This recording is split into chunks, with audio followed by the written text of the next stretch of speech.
Gamers, get ready to explore one of the most ridiculously simple, yet overpowered exotic interactions in Destiny. We are using Loreley Splendors Helm, and with this, when you cast a Barricade, a sunspot magically appears at your feet.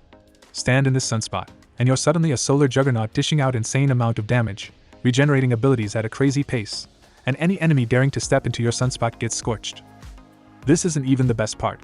Outside the sunspots, we are also sitting on a constant 400% energy boost for your gruh-naid, melee, and class abilities. Welcome to Insightful Gaming.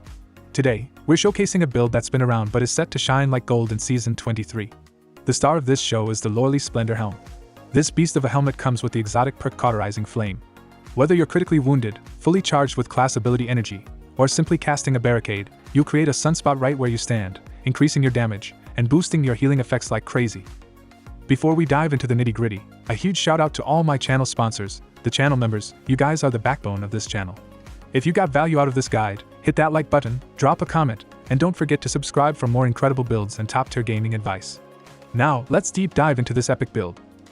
Switching gears now, let's break down the core game mechanics of this build. With this build, your rotation will be Barricade, followed by a gruh-naid toss, and then smashing in with a hammer attack. Sounds simple, but there's a whole lot of things packed into this combo. Let me lay it out for you. First up, the moment you deploy a Barricade, a sunspot springs up under your feet. Then, as you hurl your gruh-naid, you're not just dealing damage, you're layering on scorch after scorch on your enemies. When you down those scorched targets, you're generating melee energy and spawning fire sprites. Killing scorched targets also drops a sunspots, which provide you 300% ability energy when you stand on the spots. You're also dishing out radiant buffs to yourself and your teammates. And here's where it gets wild. Every time you slap radiant or restoration on your allies, you turbocharge your recharge rates. We're talking a massive 400% boost to your gruh-naid, melee, and class ability energy. But that's not all. We've got the Ember of Solace, increasing the duration of our restoration and radiant buffs. Since your allies are going to be buffed pretty much all the time, this means you're sitting on a constant 400% energy boost for your gruh-naid, melee, and class abilities. This is why this build is strong. Now let's shift our focus to the weapons that are the backbone of this incredible build. You've got a buffet of choices to arm yourself with. For a legendary primary, keep an eye out for a weapon rocking the incandescent perk. But if exotics are more your style, you're in for a treat with options like Sunshot, Skyburner Oath, Prometheus Lens, Polaris Lance, and the legendary Vex Mythoclast. Just try Vex Mythoclast, it is an absolute beast in this build. Moving on to your heavy, we've got the Apex Predator. This beast isn't just any heavy weapon, it's equipped with 2 killer perks. First up, Reconstruction. This nifty feature slowly reloads your weapon over time, even doubling its capacity. And then there's Bait and Switch, a perk that boosts your damage after you've dished out some pain with your other weapons. Trust me, in the world of heavy weapons, Apex Predator is a total game changer. Now let's talk stats. Your top priority should be Resilience. Max it out to 100 for a solid 30% damage reduction. Next up, crank your Discipline up to 100. Let's shift focus and delve into the abilities that make our Solar Titan build a force of nature in Destiny. For our super, we are using the Hammer of Soul. It unleashes a blazing hammer that absolutely wrecks everything in its path. Whether it's wiping out swarms of enemies or dishing out heavy damage to bosses, it's your go-to power move. And the best part, each hammer impact spawns a sunspot, fueling your ability regeneration and healing non-stop. When it comes to gruh-naid, we're all about the fusion gruh-naid. For our movement ability, we're fans of Catapult Lift. Remember though, it's all about what feels right for you. As for our solar melee, we're rocking the throwing hammers. Toss these bad boys to rain solar damage on distant enemies. Land your throws just right, and you can pick those hammers right back up. Plus, they're your ticket to getting radiant, until you unlock it in the seasonal tree.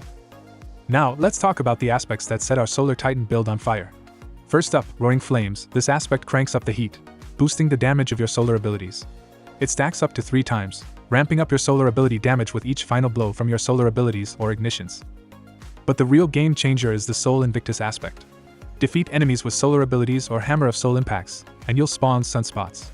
These aren't just ordinary sunspots. They supercharge your ability regeneration, lessen your super drain, and even damage nearby enemies. Step into one and you're rewarded with restoration. And now, let's dive into the fragments that turbocharge our build into overdrive. Kicking things off, we've got Ember of Searing. This little gem recharges your melee and gives you a fire sprite when you down scorched targets. Alternatively, if you're still working on unlocking Flint Striker from the seasonal artifact, go for Ember of Torches. Source of Radiant is crucial in our build. Next up in our fragment arsenal is Ember of Ashes, a Titan's best friend.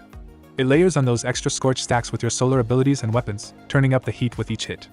As those scorch stacks accumulate, They're not just hurting your enemies, they're igniting them and even stunning those tough as nails unstoppable champions. We're also using Ember of Solace to stretch out our Radiant and Restoration effects. This sets the stage for Ember of Benevolence, a real game changer, boosting all three of our ability regeneration by a whopping 400%.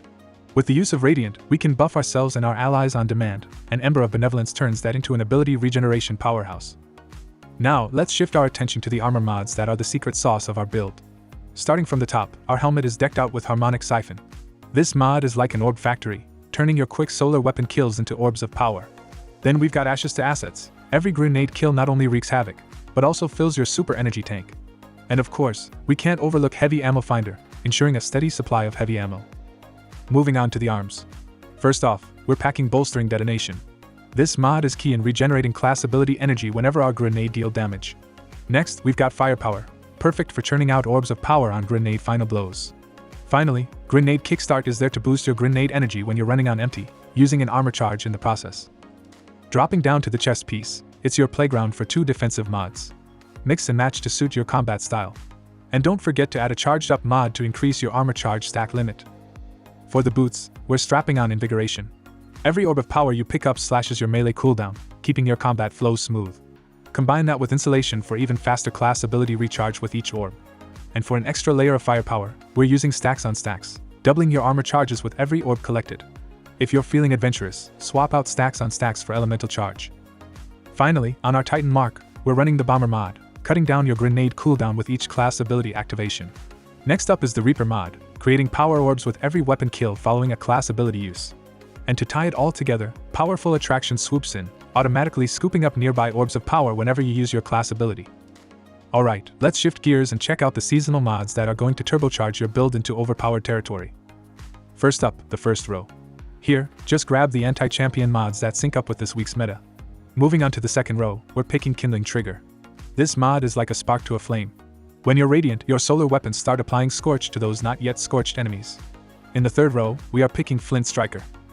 With this mod, rapid solar weapon precision hits and killing blows grants you Radiant buff. When you unlock Flint Strikers, replace Ember of Torch's Fragment with something else. Next, we're adding Heart of the Flame. Casting your solar super grants nearby allies Radiant and increases the damage of your super for each nearby ally. This is a must grab and it is very, very powerful. Now, the fourth row. We're going with Revitalizing Blast. Think of it as your personal debuff gruh-naid. Damage with the solar ability now weakens champions and bosses for a bit. Talk about evening the odds. Last but not least, the fifth row. Here, we're locking in Rays of Precision. While you're Radiant, your solar precision final blows turn enemies into fireworks. They just ignite. And let me tell you, this season's solar mods are straight up fire. I hope this guide left you pumped and ready to dominate. If you loved this video and want more, don't be shy, drop a comment, smash that like button, and hit subscribe. Until we meet again, keep grinding and may the RNG gods be ever in your favor.